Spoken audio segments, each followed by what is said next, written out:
Fruity, fruity, fruity, fruity, fruity, fruity, fruity, fruity, fruity, fruity. Greetings, my beautiful lovelies. It's Emmy. Welcome back to another episode of Fruity Fruits, where I taste fruits that are fruity. Today's video is sponsored by Skillshare, the online learning community that offers over 30,000 different classes in design, business, and more. Click the link down below to receive 2 months of Skillshare absolutely free, and after that, it works out to be about $10 a month. Big thanks to Skillshare for sponsoring this video. Now today I'm going to be tasting this fruit, and this is a Muscadine Grape. I've never had one of these before, and look at the size of it. It's like a little baby plum. It's absolutely incredible. Now these are native to the United States. They grow particularly well down in the South. So this grape apparently has a very thick skin and does very well in hot and humid climates. Very easy to grow, and it's supposed to be tasty. I mean, this is all the things that you want in a fruit. All things you want. But I've never had one before, so let's go ahead and give this a taste. Actually, that's not entirely true. I had my first introduction to muscadines in my Emmy Eats Mississippi video. I'll put the link down below, and that's where I've tasted my first taste of muscadine and scuppernong jelly and juice. What a wonderful name. Scuppernongs are actually a green variety of muscadine grape and equally beautiful and tasty, but I've never actually tasted the fruit itself. I found these in my local Asian market. They were $2.49 a pound, very reasonably priced, and about 3.5 pounds of them. So I'm going to make jelly as well. But first, let's give these little things a taste, shall we? Okay, I'm going to go ahead and cut these open. They smell wonderful. They smell a lot like a Concord grape. That really great, almost artificial smelling grape smell. It smells wonderful. Nothing like a Thompson Green seedless grape. It's really aromatic. It smells like grape gum. It smells great. All right, I'm gonna cut it right down the middle. Look at that. Isn't that gorgeous? So these grapes have a very thick skin. In fact, I can peel the skin. I'll show you how thick it is. And you can see the flesh, which is this beautiful green color. I mean, look how thick the skin is. Very, very thick. And they have great big seeds in them. We've gotten so used to eating grapes without seeds that when we do have one, we're like, oh my goodness, there's a seed in here. So there are 3 seeds inside it, and here is what it looks like. So that's the anatomy. So that's the anatomy of a muscadine grape. I'm gonna go ahead and eat one whole and see what that experience is like as opposed to having it dissected. Alrighty, here we go. Itadakimasu.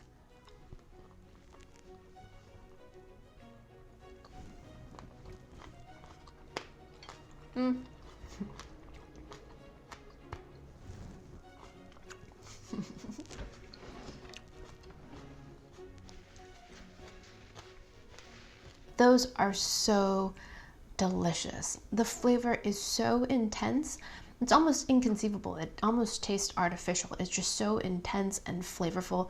It tastes just like Concord grapes. The flesh is juicy but substantial. It holds its shape more than just, say, a Thompson seedless grape, which kind of just mushes up in your mouth. This is actually kind of like a ball of fruit that you get to chew, and it's just so sweet and flavorful. That really great intense grape flavor, and the skin is much thicker and tougher than a typical store-bought grape as well, and it has a great little bit of acidity, a slight bitterness to it, but it's a really great contrast to that juicy, kind of really intense, juicy, sweet center. So the one drawback are the seeds. I've been so habituated to be eating seedless grapes that I am not used to picking out seeds, so I just chomped right into them. There are about 3 or 4 seeds inside that are hard and of course completely edible, but they have a slight bitterness, but they're large enough that you can kind of just spit them out, a bit like watermelon seeds. But the flavor is so much better than any of those red or green grapes. So stinking good. Now let's have one that's been peeled.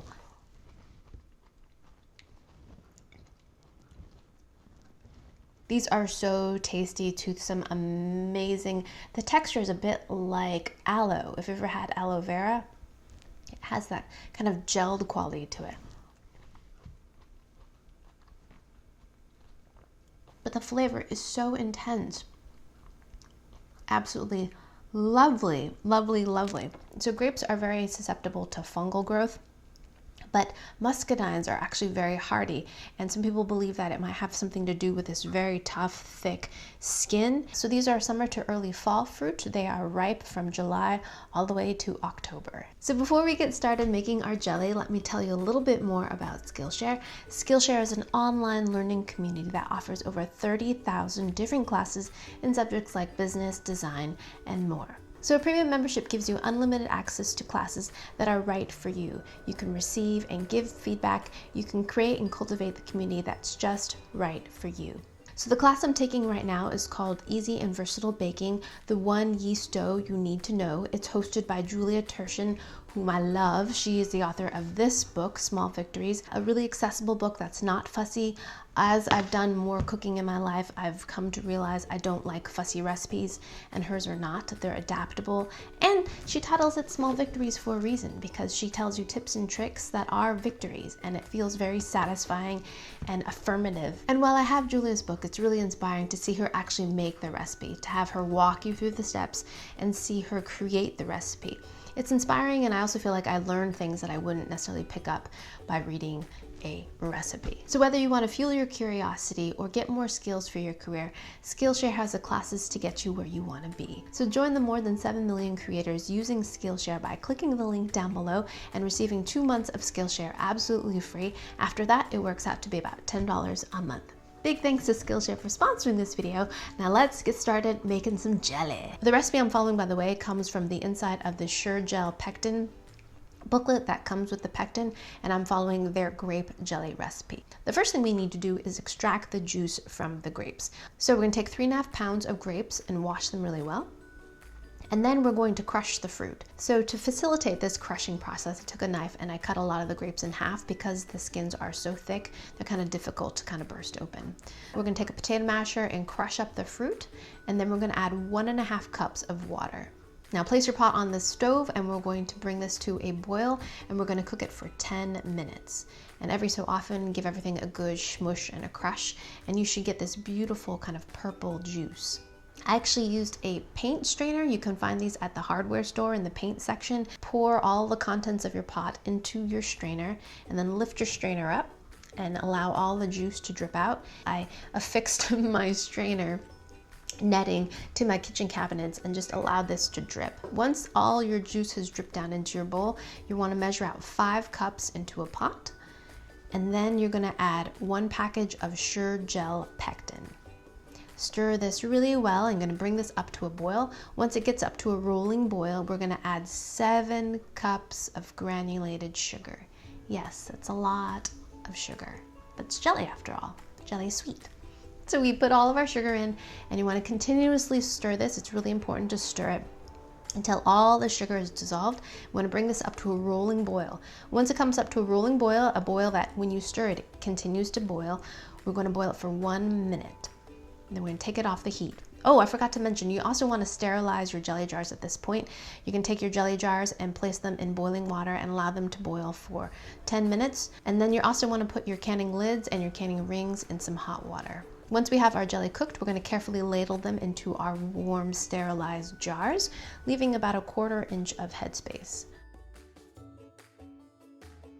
So you're also going to need a large pot of water that you want to bring up to a boil and put some kind of rack on the bottom, because now we're going to water process our jelly. We're going to carefully place our glass jars into the water, and we're going to make sure that there's at least 1 inch of water on above the lids of our jars. And once it comes to a boil, we're going to set our timer for 5 minutes. And after 5 minutes, we can take our jars out and allow them to cool. At that point, you should start hearing this beautiful sucking sound of the lids sealing. Ooh, I love that sound. Allow your jelly to sit for 24 hours undisturbed while the jelly cools and sets up. And there we have it. We have muscadine jelly ready to put in our pantry. I found these labels. I'm excited about them. They're made by Ball, and they're dissolvable labels. They come in a little spool like this, And you can label your jars. But what I love about these is that you can just place your jar with the label on it in your dishwasher, and the label dissolves completely off. You don't have any sticky residue. You don't have any of this kind of, oh my gosh, I'm gonna have to use goo off or oil or something to get the label off. It just dissolves with hot water. Love that. By the way, my nails are all stained. If you make this jelly, it will stain your fingernails. It's like I've been out in the garden, but it's not. It's because I've made jelly. Okay. Alrighty, enough blah blah blah. Let's go ahead and taste our jelly, shall we? Okay, so I've got my freshly toasted bread, and I'm gonna butter that. Oh, I gotta refill my butter. This style of bread is called pain de mie. I love it. It's just white sandwich bread, but I got this one from 7 Stars Bakery here in Providence. Love it. Love it. It's white sandwich bread, but it's got a nice little chew to it. It's got a little crispy crust on top. So good, so good. Alrighty, here we go. Ready? Love that sound. There's my jelly.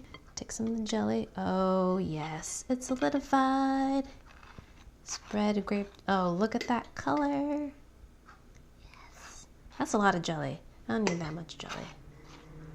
Now, I am a huge strawberry jelly fan. If you haven't seen my strawberry freezer jam recipe, that one's the easiest. No water processing involved in that recipe, and it tastes so good. It tastes like fresh strawberries because your strawberries are not cooked. This, on the other hand, is a cooked jelly, and it's grape jelly at that. Alrighty, let's give this a taste. Here we go.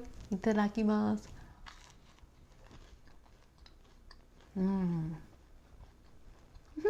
It's kind of surprising. When you eat the grape, I'm wowed by the sweetness and a little bit of the acidity of the skin. But when you have it in jelly form, you realize how acidic it must be, because we added 7 cups of sugar to the jelly recipe, and I can still taste the natural acidity in the grape. It's delicious. So this also has that great Concord grape flavor, but it's not as intense as it was when we just ate the grape alone. It's still really good. Buttered toast with jelly jam. So good.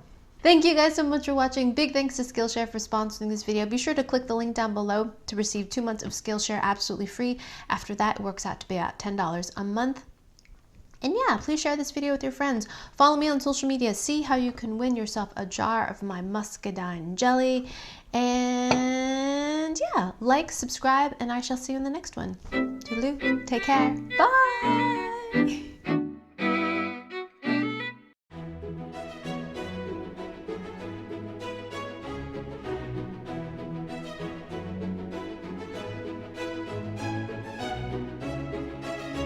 Skappadong, skappadong, skap.